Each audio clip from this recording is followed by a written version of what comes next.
protestos nem sempre têm sido pacíficos e deixam em dúvida a opinião pública. O que dizem os convidados, por exemplo, sobre os veículos de imprensa incendiados? Um dos poucos pontos consensuais das várias manifestações foi a crítica ao papel da grande imprensa. Foi inclusive, não só os carros queimados, mas a Rede Globo de televisão e outras organizações de TV, outros canais de TV tiveram que tirar o selo de identificação para não ser hostilizado nas manifestações. Isso apresenta dois problemas. O primeiro é que a juventude não se identifica da forma como as grandes redes de televisão tratam a juventude brasileira ou expressam o que é a juventude brasileira, e isso foi expresso nas ruas. Isso traz ao Senado Federal, ao governo brasileiro, a necessidade de pensar o financiamento e a publicidade a esses grandes meios de comunicação. O governo brasileiro não pode continuar financiando o fascismo que essas redes de TV e esses órgãos de imprensa continuam perpetuando no Brasil, e isso é feito, inclusive, pela Secretaria de Comunicação Social da Presidência, que reconcentrou investimento nesses grandes meios de comunicação, e trazer de volta o debate da democratização dos meios de comunicação. É óbvio que eu não estou dizendo que nas manifestações surgiu esse debate dos grandes meios de comunicação, mas a crítica ao papel e à atuação da grande imprensa, ela surgiu. A forma de garantir que a juventude seja representada na imprensa é democratizar os meios de comunicação, é garantir que as organizações de juventude tenham direito a falar e não apenas as 7 famílias que mandam na comunicação no Brasil. Outro parlamentar havia chamado a gente para uma conversa e o que ele perguntou assim, olha, na minha época a gente tinha muita clareza, a gente queria combater a ditadura, existia essa palavra, ditadura militar, era por isso que a gente estava indo às ruas, era para isso que a gente estava lutando.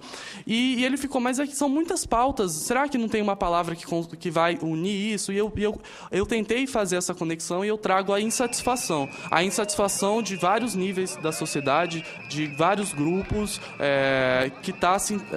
e esses pontos sintetizam essa insatisfação generalizada da população brasileira com a situação atual e com o serviço público atual. A campanha Cor da Marcha surgiu baseado no contexto de manifestações nacionais, né? Várias pessoas negras têm se feito presentes nas manifestações públicas das últimas semanas no Distrito Federal, e ainda que uma articulação política negra não tenha sido o principal elemento impulsionador dessas manifestações. Nossa presença tem sido, sobretudo, pela afirmação do nosso status de cidadãos e, como de costume, entre as ações convocadas pelas demais organizações e movimentos, poucos foram os momentos em que a problematização do racismo e das desigualdades raciais foi feita. Mais uma vez, o que se viu foi a afirmação dos sujeitos políticos brancos, sendo dentro das manifestações, sejam no discurso produzidos pelos veículos de comunicação a respeito. Diante desse fato, nós consideramos a urgência de uma articulação para fazer frente à tentativa de apagamento dos sujeitos políticos negros e se posicionar contra os usos oportunistas e antidemocráticos das manifestações populares. As principais pautas são pelo fortalecimento de políticas públicas para a população negra, pela aprovação da PEC do trabalho escravo, pelo respeito à liberdade religiosa e também em repúdio à atual configuração da Comissão de Direitos Humanos da Câmara dos Deputados. Sobre educação, as pessoas não estão só protestando porque elas gostariam de ter maiores recursos para a educação. É porque elas querem uma educação de qualidade. Elas associam que você ter uma educação de qualidade, você precisa de maior recurso. Concordo em alguma medida, mas também, senador, um ponto que é necessário se frisar é de que tem que ter uma melhora na gestão pública em todas as esferas, na saúde, na educação, na infraestrutura e em outros locais. Porque só colocar dinheiro não vai resolver o problema da educação, não vai resolver o problema da saúde e não vai resolver o problema da mobilidade social no nosso país. É necessário melhorar a gestão pública para ter esses resultados. Sobre o ensino de qualidade, né? Dentro de algumas pautas do movimento negro, a gente tem como ação afirmativa a a Lei número 10.639, de 2003, que torna obrigatório o ensino de História e Cultura Afro-Brasileira e Africana, e a Lei número 12.711, de 2012, que obriga a adoção de cotas sociais e raciais nas instituições de ensino superior. Na Universidade de Brasília, a gente já apresenta resultados que sustentam uma boa tese de que as cotas deram certo e continuarão dando certo com o recorte racial, né? O governo tem avançado muito na inclusão e no acesso, né, principalmente ao ensino superior, ao ensino técnico. Entretanto, há muito que se fazer ainda para garantir condições, né, de permanência desse jovem na universidade. Sabemos que já tem um conjunto de iniciativas que o MEC está promovendo mesmo, a própria Bolsa Permanência, né, para os jovens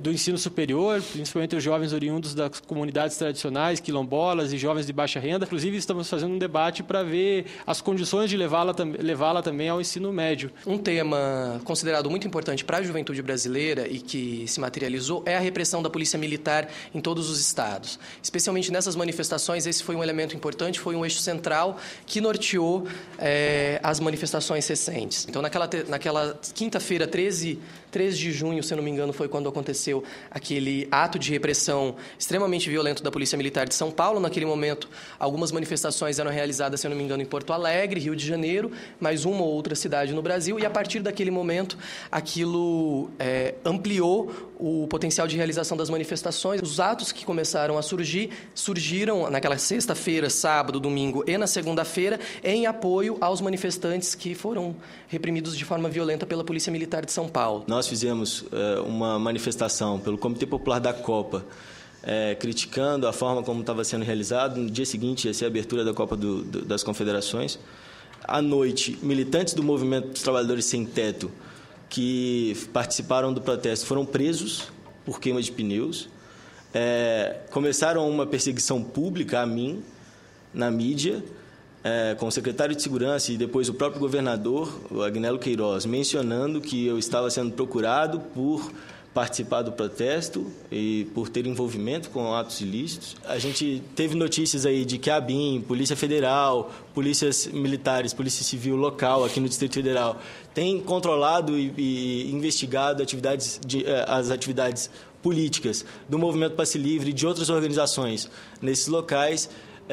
Isso é inaceitável do ponto de vista democrático, do ponto de vista republicano. Tivemos uma série de registros de abuso, de exagero de parte de manifestantes, mas é importante ser dito que isso não justifica, né, muito da repressão policial que aconteceu, da repressão institucional que aconteceu. É fundamental que o Estado e todas as suas instituições garantam o direito ao protesto, direito à manifestação.